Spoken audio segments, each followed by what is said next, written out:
Good morning, comrades. You are listening to WHIV-LP New Orleans 102.3. This is your weekly Good Morning Comrade. Jeff here. And we also have Robert. Robert, what's popping, dude? I am collecting all the free weekly games from our overlord Jeff Bezos on Amazon. I mean, right now on Twitch. Except for Kerbal Space Program is free. That's a good one. But yeah, so that's what I'm up to right now. Has there any? I mean, there hasn't really been much important. Nothing big has happened in the past couple of days, but we'll get to that later. Yeah. But in the meantime, we do have a very special guest. He is the one, the only, the man, the myth, the legend, Dr. Mark Alan Derry. What is happening? Thank you for having me back again. I appreciate being here. Well, we had a little bit of a fun time this past Tuesday. Well, it was fun, but also it was, one of them nights. It started fun. I tell the story that it started fun. We were all in great moods. We were all three of us were sitting and chatting and talking and having a great time. Yeah, we had and it just slowly started to sink upon us that more red crossing the country, and then we were like, oh boy. Yeah, for folks that don't know what we're talking about, we actually had it was actually this show's very first live remote broadcast from the Broadside. We did some special election night coverage, which was super fun, and that was a really great thing to be a part of. Live on WHIV-LP New Orleans 102.3, and hopefully that's not the last time we do something like that, because it was a really great time, and keep those kind of things rolling. But the thing that we were covering was the election. And I think one of the things that we're going to talk about today is, an autopsy of just what happened. What happened, Hillary Clinton's incredible, groundbreaking tell-all book about the election that she ruined in 2016. And also maybe talk about what lies ahead for us, because we're in some pretty,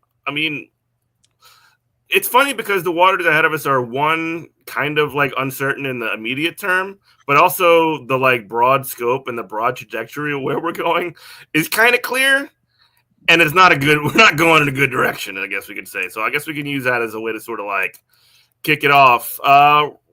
Mark Allen, take us away. What are your thoughts of, first off, the election of itself, the victory of Donald Trump, and the absolute unmitigated disaster that is the Democratic Party in this country?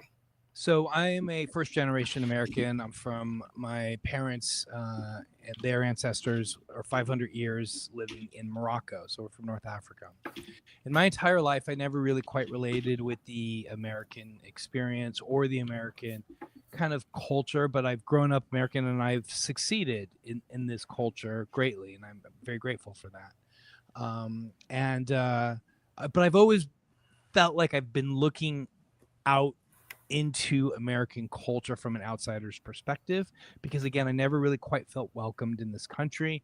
And the thing that is hard to kind of shake off, and I say this ever since I was 18, I've been trying to leave the country. I applied to medical schools all throughout the world and got rejected in all of them. Nowadays, I would be accepted right away because they love the American tuition dollars that are brought to American medical schools. But in those days, Americans didn't go to medical school in Cuba. Now they do. They didn't go to medical school in New Zealand. But the reason why I've always kind of looked upon the U.S. is that I just have felt as though there has never been a reconciliation. There's never been a true understanding from a cultural perspective about how this country was founded and how this country built its wealth. And when you look at those two major sins that exists between the slaughtering of the native First Nation peoples, Native Americans, and then the building of the torture, rape, kidnapping, and built on the backs of Black Africans and then Black Americans. You can see where we are. And I started WHIV as a place to have these conversations, and we have had these conversations. It was made easier with COVID because I could point to COVID and show the clear inequities that existed within COVID. But what happened on Tuesday night is clear as the day is long, that what this country voted for clearly was not a multi-pluralistic, multi-ethnic, multicultural democracy. What this country voted for, 50% of this country plus voted for, and I'm going to just say it, white supremacy. And that to me is the most shocking. I mean, should I be shocked? No. I've been telling you, I've been thinking about this since I was 18 years old. But I guess what I'm shocked by was I've been thinking about it. I'm 56 years old, but now it's finally come to fruition. And quite frankly, I can't imagine what is going to happen moving forward. And as we were saying our kind of parting goodbyes on Tuesday, this was kind of what I was starting to talk about, is that as we leave this so-called democracy, and like Sam Cedar mentioned at the radio conference, it's really a C- immunodeficient democracy when you look at it. And you look. And he's an easy grader, obviously. Yeah, he's a very easy grader. When you look just at the very basic principle that we have this thing called the Electoral College, we have senators. These are all, 2 senators from each state. These are all mechanisms within the system that provide for greater conservative kind of consideration in our country. But then when you look, at, like I said, the Electoral College, when you, I lost my train of thought, Jeff. I'm sorry. No. But you talk about the failures of the so-called immunodeficient democracy. Was the Electoral College brought not the popular vote, and the crazy thing about this is that he won the popular vote, but when you look at the Electoral College brought in 2 presidents that gave us six, you can't say, I still have to use this camera, 6 Supreme Court justices that have now taken away rights, that have taken away the rights of women, that are going to continue to start taking away this. Like, we haven't even started to see what the Chevron doctrine is going to look like. The Chevron doctrine is going to F things up big time, and maybe this is something that we could talk about in a bit. I don't want to filibuster this time, but that's kind of my consideration, is that I am stunned but not stunned that what we woke up to on Wednesday morning is that we live in a white supremacist country. The rest of the world now knows it, and any gaslighting that gets done moving forward is all BS. Robert?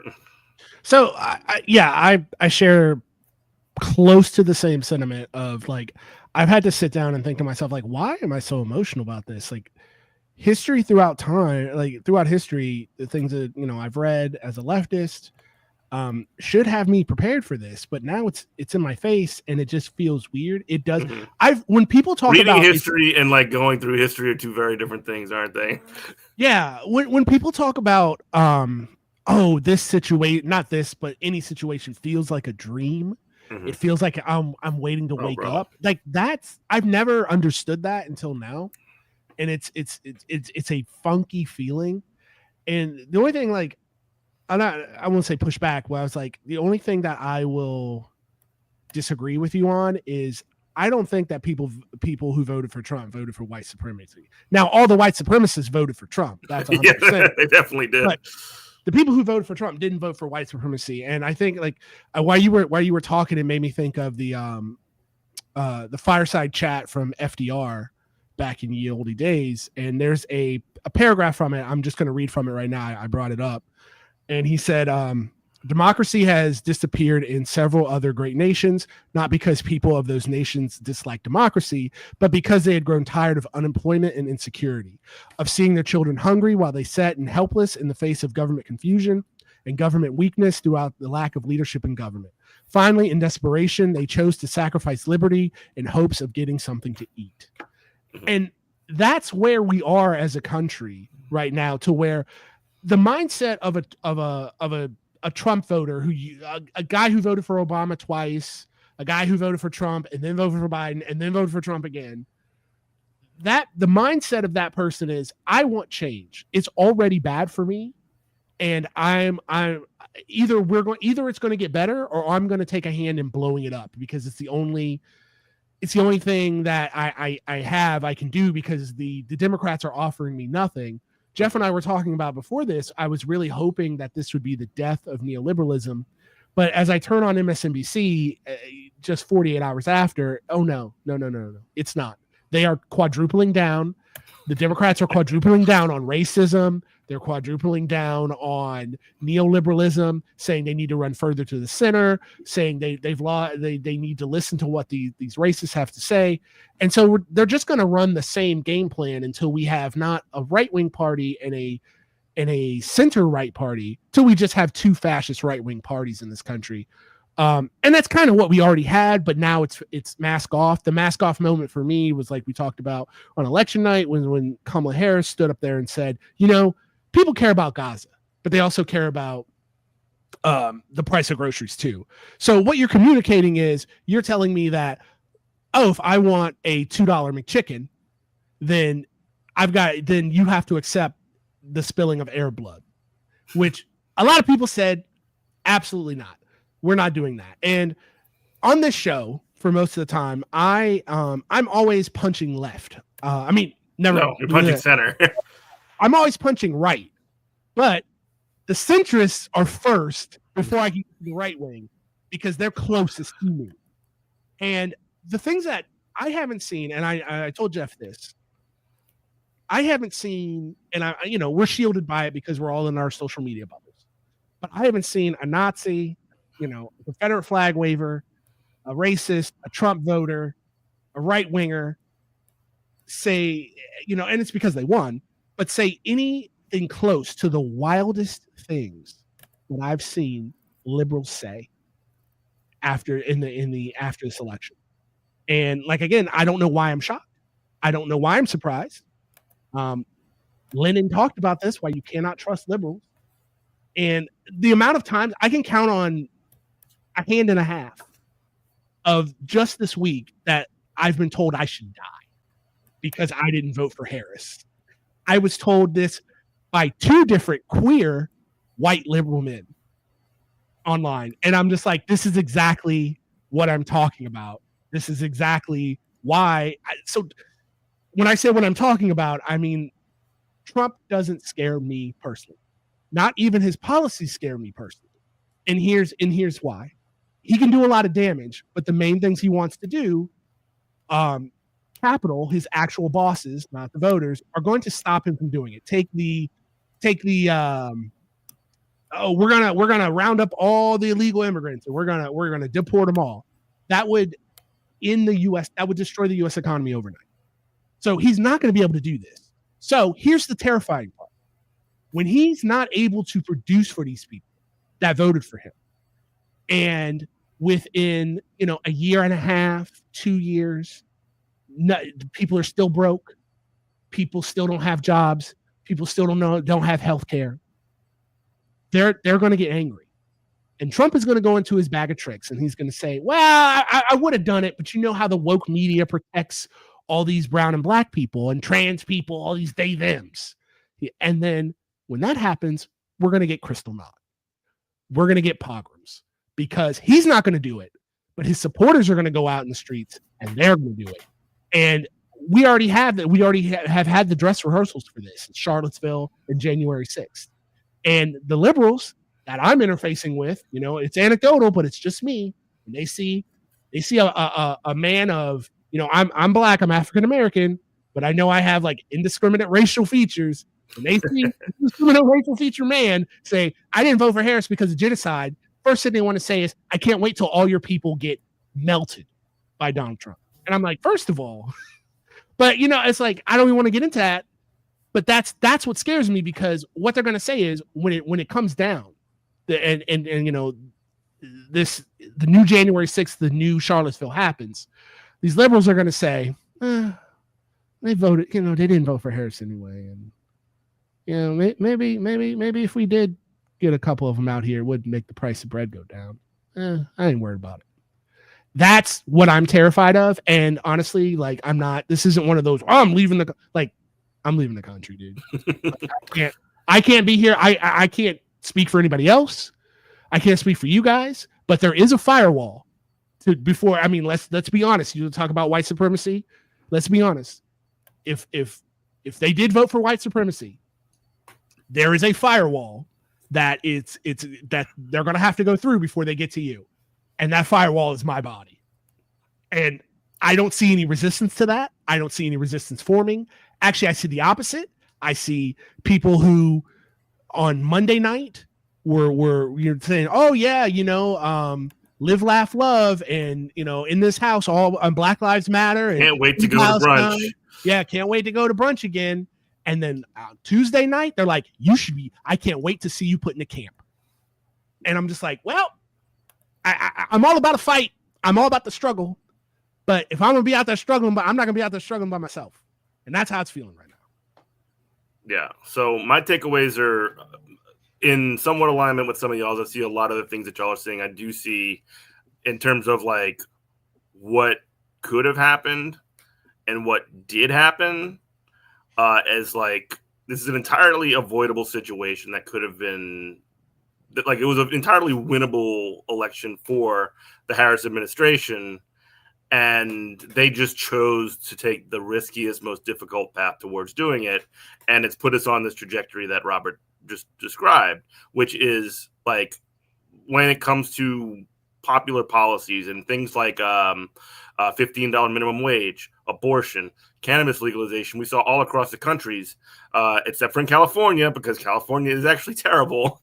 There were a lot of ballot measures that had these kinds of things that were on it, even protecting abortion. Florida, despite the fact that abortion was on the ballot there, cut out. Jeff, you put yourself on mute. Jeff, you put yourself on mute. You're still on mute. There was a majority there. However, there was a majority in Florida for the right to abortion. But unfortunately, because of the Florida Constitution and all these BS things, that wasn't able to pass. And the Harris administration chose to run on nearly none of those. They chose to support the Biden administration in their crusade to push for this genocide that's taking place in Gaza. They've chosen to just like completely support that, back that, and to the point of not allowing even a single speaker that would even give voice to the Palestinian cause at the National Convention. They even kicked out a leftist Twitch streamer, Hassan Piker, who was broadcasting from there, who is somebody who could bring a lot of positive attention to young people to the Democratic Party. And they're like, you know what? You're already too critical of us, so F you, get out of here. And it's just like, okay, so when you look over at the right, they're actually embracing these kinds of things. They're spending so much money on AstroTurf podcasts to the point where you have Charlie Kirk, you have Tim Pool, you have all these freakazoids out there, even Alex Jones, and they have this incredible sort of like sound machine media network that the party actually engages with. Donald Trump went on Joe Rogan's podcast. He went on Aiden Ross's That Idiot stream. Like, he went on all of these things and basically gave credibility to them. What do the Democrats do when it comes to that? Is they ignore them. They cast them out. And I'm not saying that the left needs a Joe Rogan or whatever. But when you see even so the Republicans were willing to put themselves in a position where they could potentially, like, where they had a vamp, where they might not have had entire control of the situation. When there were actually negotiations for Kamala Harris to go on Joe Rogan's podcast, and apparently the part of the reason that things broke down was because Harris kept insisting on like certain limitations, and Joe Rogan said no. Which honestly, I don't agree with Joe Rogan very often. He was right to say no to that.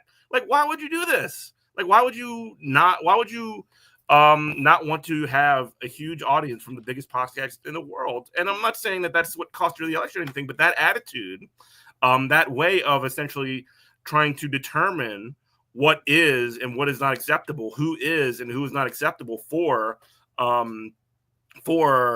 the Democratic nominee to grace their presence with you, shows that they are not willing to listen to a single person other than the people that are already in their little circle.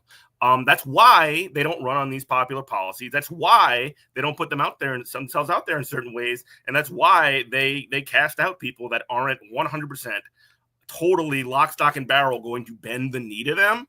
And if you're going to do that, you're creating a very, very, very, very, very, very shaky house of cards that, when you see it, and it's got it's got no structural integrity and it's going to tumble. And I don't know, like that. I mean, so I guess that's 3 or 4 things. I don't know. I can go on, but I'd sort of like want to sort of kind of hear what would be kind of think about one another's thoughts on this. I mean, I was going to say, I think that you're right, but I think it's like at least not even a second order issue, but like a third order issue, because, like you talk about Joe Rogan, Aiden Ross and all that, like there is, don't get me wrong. I heard a little, somebody say this, it was in my original idea. And I was like, there's something to that. It would have won the election, but the idea that there's nobody on the left, like that communicates to cis het men. And before everybody clutches their pearls and be like, well, they shouldn't because men are so toxic. Yeah, we are. But guess what? We exist and our vote counts just the same. And so, like, there's really nobody besides, you mentioned Hassan Piker. Hassan Piker is the only, like, I want to say approved, but he's the only, like, left-wing bro that's out there doing bro stuff and being like, it's cool to be a bro. It's cool to like, and he's one of the few that has an audience. And it's also cool to respect women. Like, and he also has an audience. Yeah. That's important. He's got an audience. Why she didn't go on his show is beyond me. Well, he would have eviscerated her. That's why. But like, still, you've got to go in there. Like, you can't. It would have been a brutal evisceration. He is so good behind the mic. I mean, when he was still in the Young Turks and when he did with Jank, like, just in his youth, before he even like started his Twitch program, he would just continually eviscerate Jank from Tommy Lahren way the left, just on Marxist and Marxist principles. And so, but I'm sorry, Robert, I didn't mean to. No, I agree with you, Doctor. But the deal is, like, if you can't handle a Twitch streamer with some leftist praxis, then maybe you can't run for president. Right. I mean, nobody else be that guy. I mean, the thing about it, nobody else has done it as far as we know. I mean, like, they are never vetted. I mean, they back in the days, you were vetted if you were on Meet the Press, or that was where you would, but that was in the days when journalism was a little bit more honest. Again, yeah, go ahead. Sorry. I was going to say, just kind of, this goes back to Jeff's point as well. And I think that it's important to bring up because we haven't mentioned it. And I think it's such an incredibly important point while we're talking about communications before I think we dig into like what the meat is. But remember, these are people that are getting paid $100,000 per video, right? They're told that this is being bankrolled by some fancy Belgium dude who wants to like, the money that's sloshing around over there is insane. And if you are a billionaire right winger, it's really easy to sprinkle some of your little like crumbs onto these podcasters at $100,000 of video, which is again insane amounts of money to be paid for them just to say whatever the right wing propaganda messaging of the moment is. And so what we're fighting is billionaires, and this is something, Robert, that you and I were kind of going back and forth on Tuesday, is billionaires that are able to rule the roulette table because and so we're constantly having to bend to their wishes. And I think that if there is a larger point to bring up for tonight is that this country, as I mentioned on Tuesday night, the business of America is business. Mhm. What has happened now is whatever guardrails that once existed, and with the Chevron principle, the Chevron doctrine now has been completely removed. Like, it is now, this country is now a Wild playground West. for billionaires. They can do whatever they want. Always has been. But now, like, the pollution that they're going to be able to do. I mean, look at Louisiana. Louisiana is a classic example of what happens when you have an incredibly major business, not even Mhm. like mega business. These huge Oil and companies, gas companies like Shell oil and and gas BP that and all can these come in, freaks. and that can just decimate communities, pollute, and the politicians, as long as they get there, and the politicians are cheap. They're cheap. We're talking a couple $1,000s. It's not even hundreds of thousands, certainly not millions of dollars. These Louisiana politicians are getting. It's thousands of dollars, but they're able to stay in power. They're able to buy their ads, and they're able to do their things. And if what we see with Cancer Alley in the St. James parishes, the river parishes here in Louisiana, Lord knows what's going to happen moving forward, especially with the Chevron doctrine being completely eviscerated. And to that point, now we're going to start seeing with a Supreme Court that is now ruled by the Republicans, or dominated by the Republicans, the judges they're going to bring on board. I mean, It's going to be even worse. You know, Thomas and Alito are going to retire immediately, or maybe do another term. They're going to put 40-year-olds on there. There's a good chance that you and I will probably be dead before they've been retired. These new justices that are going to be coming on board, and Trump will have then put on, and who knows, but at least 5 of the 9. Maybe Bobby Kennedy will be on the Supreme Court. That'd be crazy. And you know who they're talking about? They're talking about what's her name, Elaine, who is the judge in Florida, the one that's doing the documents case. I don't know. The one she's the one that kind of completely allowed the documents case to be. She's the judge. I'll come up with her name in a second. You know who she is. But anyway, they're talking about her being a possible attorney general.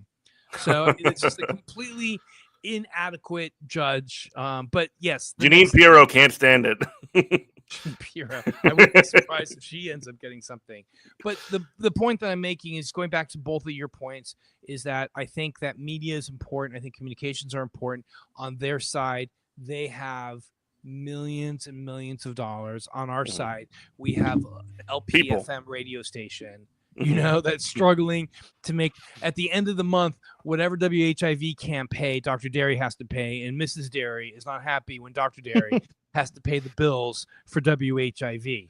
You know, whereas Ben Shapiro or effing Jimmy Dore, whoever, gets $100,000 per video that they make.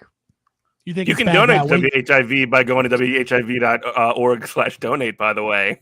You think it's bad now, Mark? Wait until our contract negotiations. I'm gonna make this radio station scream. Wait.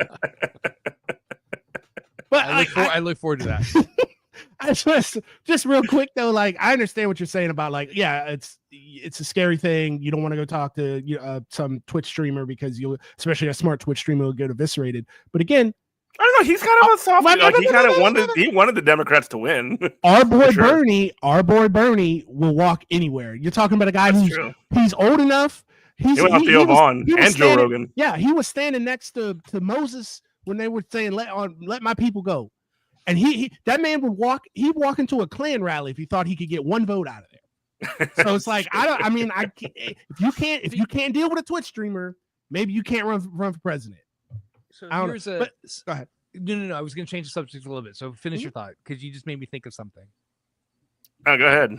I was going to say, so you made me realize, an interesting statistic I heard today. I was kind of like trying to listen to as much news, whatever, in preparation for today. So one of the things that I heard, which was really fascinating, was Biden got 5% of the Republican vote in 2000. 5%.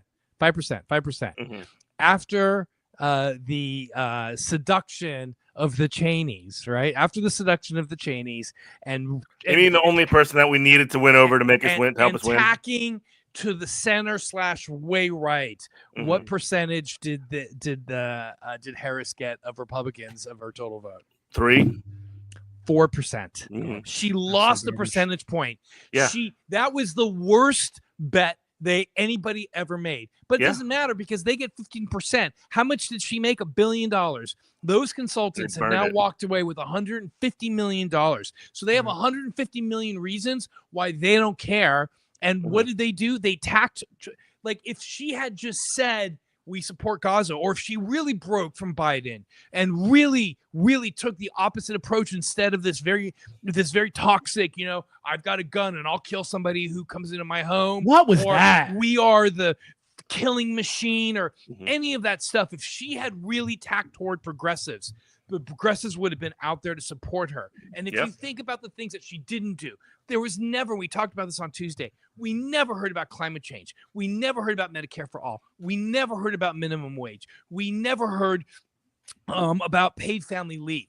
We didn't hear about any of that stuff. What we heard was just Things that poll at like 60%, by the way. Yes, we heard about this very toxic, very war. Hang on one second, the cat's about to. Hey. Yeah, so she talked about Get how that cat. Trump was like, worse. Like, I am not Trump. That was basically what she said over and over and Yes, over again. Right, running against Trump. And if you're not going to give people something to vote for, why are they going to vote for you? Yeah.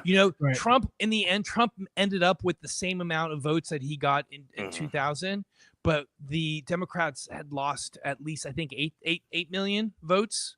I think it was total, like 15 million. Closer to 15 million. Think about that. Think about that. Think about all Trump the people lost who- votes too. Trump lost about 5 million votes. Oh, did he? Okay. I'm not And 100% nationwide, and so this is not like completely compiled numbers, but it doesn't look like there's enough to make up the difference, between what's left and what's there. That there's going to be a loss. We'll see what the total final number is, but there's definitely a significant drop off between from both of them. Just the drop off for the Democrats for Harris was higher. And first off, it's bottom of the hour. You listen to BHIVLP New Orleans 102.3. This is Good Morning Comrade. Jeff and Robert and Dr. Mark Allanderi are here. We are doing our full autopsy. I know you don't usually do autopsies. That's not your job. But now, tonight, that's what we're doing. Full autopsy of the 2024 elections, which took place just this past week. And one of the other things, too, you mentioned Bernie a moment ago, Robert. He came out with actually what I thought was a pretty good statement. A lot of people were ticked off at Bernie for for playing ball, which I understand people being pissed off at him, but I ultimately agree with him playing ball to sort of fend off the bad thing. It's like, what could he do in Yeah. that point? Like, what is he going to do? Like, start some kind of a third party campaign himself? Oh, And yeah, like, no. no. That's never going to happen. If he said No. anything, they'd No. be blaming him right now. Yeah, And So the smartest they thing would be to do- blaming he's him. just one senator from Vermont. Like, Right. They would be blaming him. Let's get to the statement, and then we'll talk about that. So this is Dateline today. News: Bernie Sanders on the results of 2024 election. Dateline, Burlington, Vermont. Bernie Sanders today released the following statement: "It should become as no great surprise that a Democratic Party which has abandoned working class people would find the working class has abandoned them." First, it was the white working class. Now it's the Latino and black workers as well. While the Democratic leadership defends the status quo, the American people are angry and want change, and they're right. They, while very rich, are doing phenomenally well. 60% of Americans live paycheck to paycheck and have more income and wealth inequality than ever before. Unbelievably real. Inflation accounted for weekly wages for the American worker are actually lower than they are 50 years ago. Today, despite an explosion in technology and worker productivity, many young people will have a worse standard of living than their parents. And many of them worry that artificial intelligence and robotics will make a bad situation even worse. Today, despite sending far more per capita than other countries, we remain the only wealthy nation not to guarantee healthcare to all as a human right, and we pay by far the highest prices in the world for prescription drugs. We alone, among major countries, cannot even guarantee paid family and medical leave.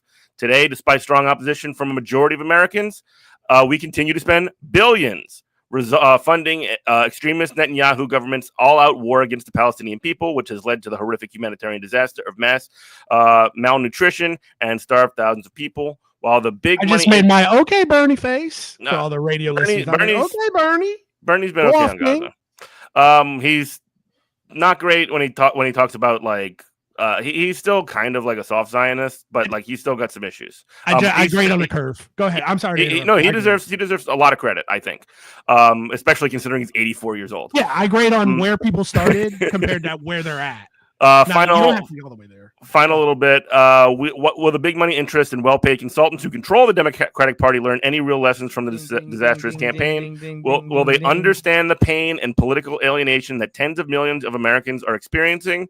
Do they have any ideas as to how we can take on increasingly powerful oligarchy, which has so much economic and political power? Probably not. I could have done without the probably not, Bernie, but you're probably right. In the coming weeks and months, those of us concerned about grassroots democracy and economic justice need to have some very serious political discussions. Stay tuned. So, I mean, like he nailed basically all the points when it comes to like diagnosing this whole thing, diagnosing the problem. The Democratic Party, if it ever did represent the working class, that's arguable. But like it definitely represents it less than it ever has, and the working class in turn has abandoned them. And then you can see that something that he said like that struck a nerve, because you get, and imagine the temerity, imagine the gall, imagine the how little self-awareness you would have if you are Jamie Harrison, who is the head of the DNC. He's the chair of the DNC. The people who just blew the most important election in our lifetime to say this. Words. That's their words. Every election they say that, but this is another one. They blew two of the last three most important elections of our lifetime. Can you believe it? But he basically responds. He quote tweets Bernie when he puts up his statement. He says, "This is straight up BS. Biden was the most pro-worker president of any in my lifetime. Saved union pensions, created millions of good-paying jobs, and even marched in a picket line and some of MVP's plans." I don't know who MVP is, would have fundamentally transformed the quality of life and closed the racial wealth gap for working people across this country. Why didn't you do that? From the child tax credits, which they let expire, by the way, to $25K for a down payment on a house, to Medicare covering the cost of senior health care for their homes. There are a lot of post-election takes, but this one ain't good. That is wrong. That is 100% wrong. And also, if you blew it, if those are the things that you're offering, why don't Americans know? Why don't they know about it? Because if you ask any American, if you ask anybody, unless you're a nerd like us, if you ask them, was that on the table? Was Kamala Harris offering that stuff? They would be like, I don't know, because you needed to dig to find that information. And when you're doing campaigns, you need to be able to get that stuff where people know it, top of their head. And if you can't do that, you're going to lose. It's gaslighting. I got fired up. It's gaslighting 101. That is the issue, is that in the past, when we only had 3 channels, and maybe I'm dating myself, when you had ABC, CBS, and NBC, and everybody the rabbit ears, and everybody got their news from one of 3 broadcasters, and that was it. And there was a shared common reality. That's it. Those days are long gone. We now are able, and in those days, they were able to dictate the messaging. We now have podcasting. We have the internet. We are able to now be able to really tell the truth. And the thing that's the most important is how engaged young people are at this point. And young people are incredibly engaged, and they look at something like that and they're like, that's complete BS. And the Democratic Party, and the thing that I really wanted to come tonight to talk about was, I don't have any hope moving forward. I wish I had your hope, Robert. I really do. But I don't have any hope because, you were kind of seeming. I had a message of hope. I didn't get hope from that. Your opening statement seemed very hopeful. Run for the hills. You had a fight. He's hopeful that he can get out of here. You had a fighting spirit, is what the State Department hurries up and renews my passport. They say it's going to take 6 weeks. Hey, go ahead, Mark Allen. They are not going to change. No. The consultants are the same. They're never going to change because they're going to stay. They have an incentive. The incentive structures are completely wrong. They have an incentive to continually stay and do the things that they do, whether they win or lose, because they're going to still make money off of it. In the end, we're all dictated by corporations anyway. we could tell the truth to each other, we could share with each other, but none of us are ever going to get to the tippy top because they hold people like us down. Bernie broke through, AOC broke through, a couple other, I mean, Cori Bush broke through. Look what happened to her. I mean, you know, they will hold you back. India Walton. Yes, they will all hold you back. And so the Democratic Party is never going to move into a progressive. We have to defeat them. We have to defeat them. How? We have to destroy them. Like, there's no third party. Like moving forward, there's going to just be a uniparty that is really going to be Republican. Then they will allow the Democrats to exist, but it's going to be kind of like almost like what it is in Russia. Yes, you can have a second party. Yes, you can put up your candidates. Yes, we're going to win by 97%, and we're going to be like, everybody's so happy with our policies. It's not unlike that. I don't see a way out of this except for, I guess maybe, Robert, you were saying you're leaving the country, except for possibly leaving. You're not. What were you talking about? The past? No, I'm out of here. No, I said, I'm out of here. No, I'm gone. It was decided, and the decision was made for me again, not by Trump voters, but by Harris voters and also Kamala Harris herself. Because I'm like, I see where this is going. But I mean, you had Van Jones. You had Van Jones on MSNBC saying like the reason the Harris campaign lost is because they didn't back Israel strong enough or something. Like, it's like, are you crazy? I mean, to be completely cynical, the thing is that she could, like, we're talking about these things like podcasting and messaging and all that. She could have easily, even funding a genocide, even cozying up to the Cheneys, even being like, I'm going to have Republicans in my cabinet. She could have easily won the election by just offering material, beneficial change to the voters. That's it. That's all they wanted. So if you've got Trump saying, I'm going to make the price of bacon go down, they're not, the average guy and gal and non-binary pal is not concerned or even knows about the how. They're concerned that you said it. So you're not saying that, you're not offering material change. Why are they going to come out and vote for you? And I tell you what, if you aren't gonna, if you're not gonna do that, like, you know, I've already heard, race is racism and sexism. Sure, there are a lot of people who are racist and sexist who didn't vote for Kamala Harris, but a lot of those people voted for Obama twice.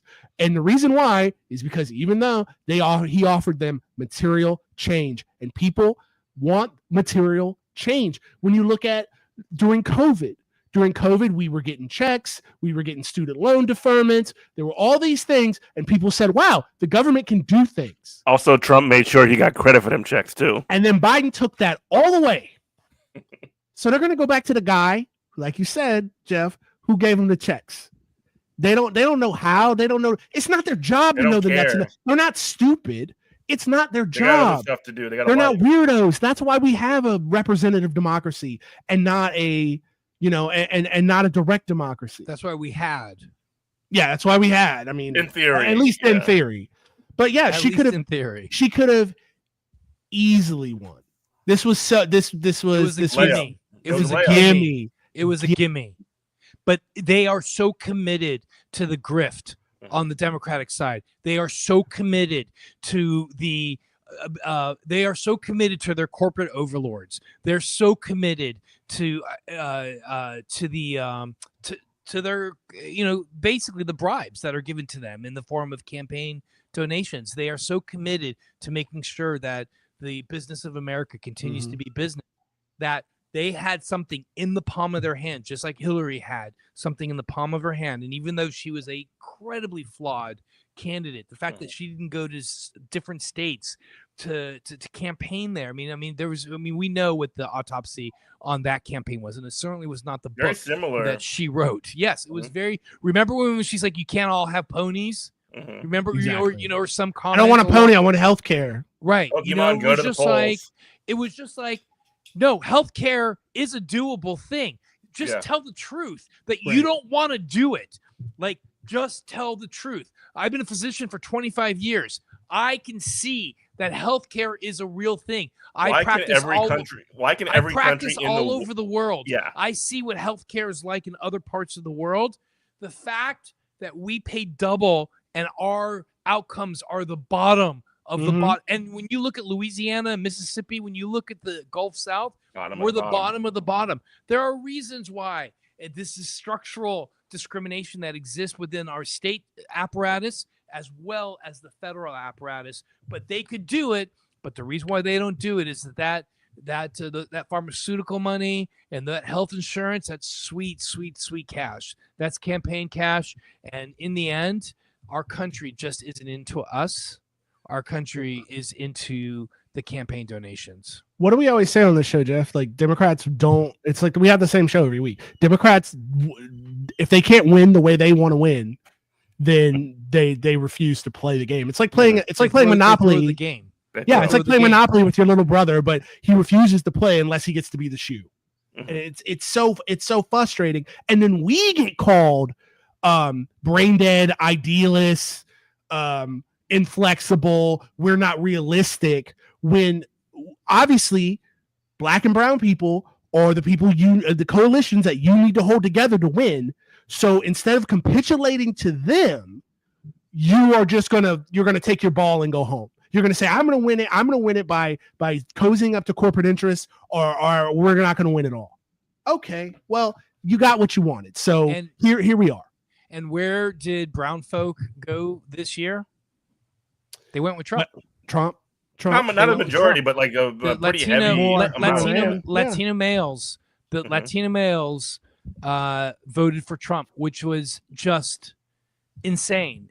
And again, I say this often, and I don't care if I'm being an a-hole Many or not, of them but these are people who vote against their best interests. And in fact, I'm gonna pull up a quote that Jimmy Kimmel gave on his show yesterday. Go ahead. Well, you guys. Yeah, I was gonna say. So that brings us. That's like a man. Now we're getting into like dissertation territory, because that's a whole. My theory of why that happened, especially with Latino men, is the theory of you talk about white. Thank you. We started off with white supremacy. This is just how race is a construct, and they see themselves as white. And even if you don't see them as white, they see themselves as white, and like, oh, I'm white. I go to work. I'm struggling. It's not going to affect me. It's just going to affect those other people who are outside of Home Depot trying to get a job or whatever. But it's like, yeah, that's where that's coming from. And again, that's a failure of the Democratic Party, not reaching out to them, and they suck. Go ahead, dog. Can I say this? Can I just read his quote? And he teared up a little bit as he said it. He said it was a terrible night for women, for children, for the hundreds of thousands of hardworking immigrants who make this country go. I would say millions who make this country go. It was a terrible night for healthcare, for our climate, for science, for journalism, for justice, and for free speech. It was a terrible night for poor people, for the middle class, for seniors who rely on Social Security.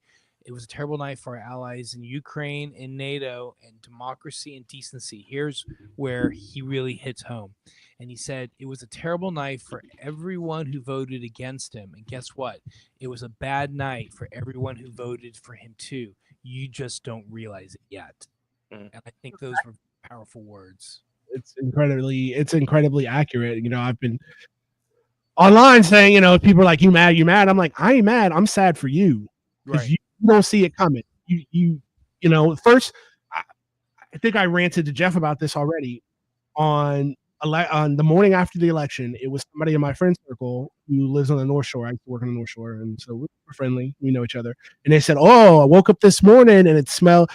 Stepped outside and it looks like lower gas prices and a full basket of groceries." And I said, "Okay, this comes from good faith. I'm not trying to dunk on you, but you bought it. Plan is tariffs."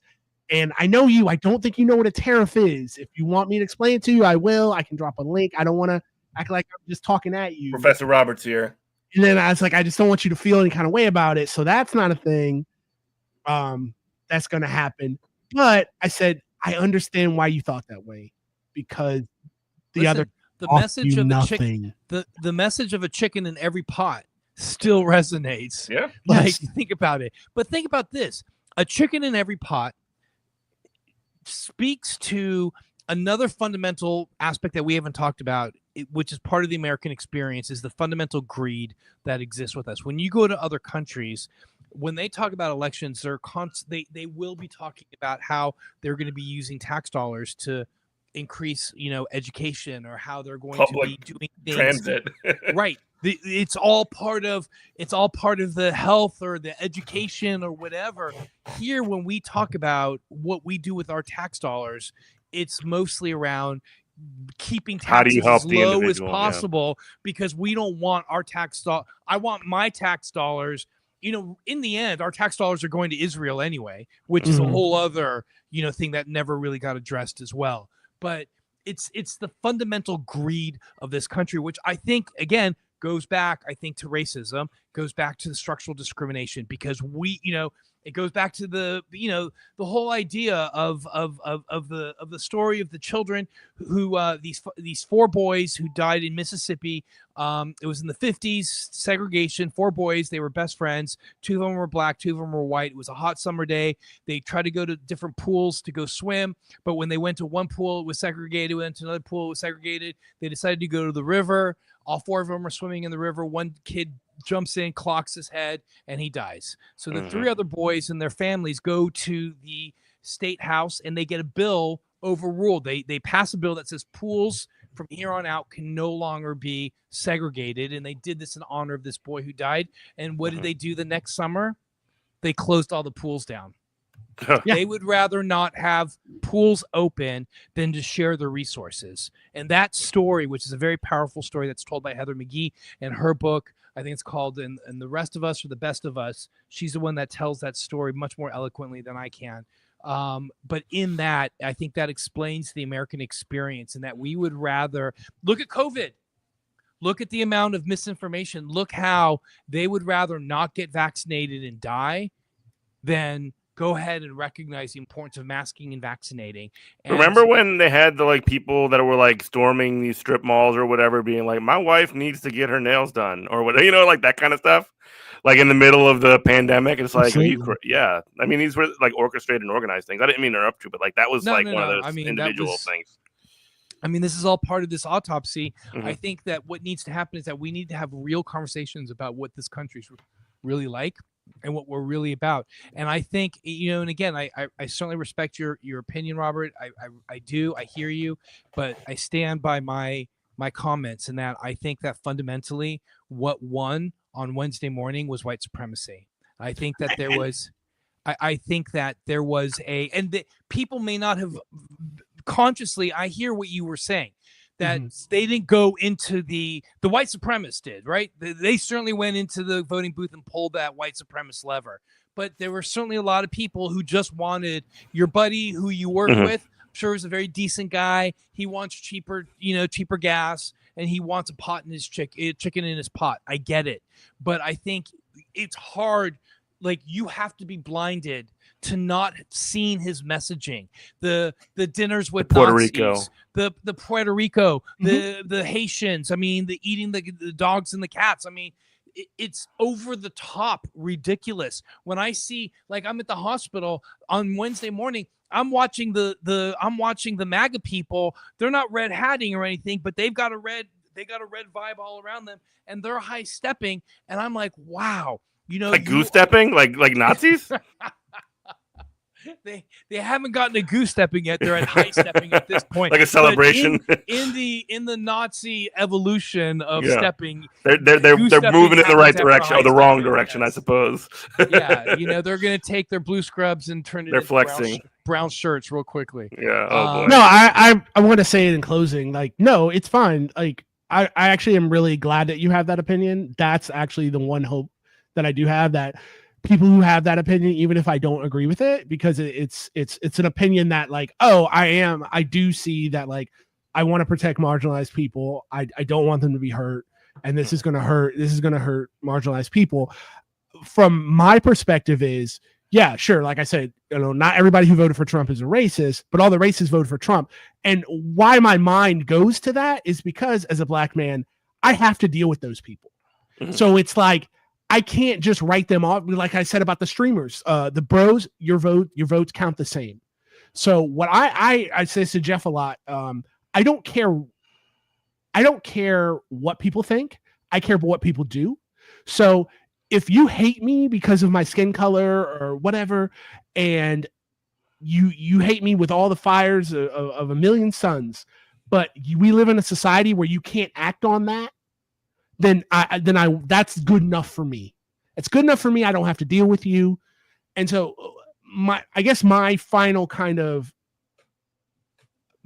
thought is that people are lazy. And if we were to give people material change and material benefits, they'll choose it over racism. They'd be so much less likely. They wouldn't. The Republican Party couldn't pull that racism trick out of the bag. I think about what are we talking? Islamic extremists, right? What are we going to do about all these Islamic extremists in other countries that want to kill us? Well, they're like that because the United States has hollowed out their countries. If these people, you don't see people. I mean, these places are scumbag places, run by slave labor. But you don't see people like in Dubai and the UAE going, "Death to America! If I ever see an American, I want to."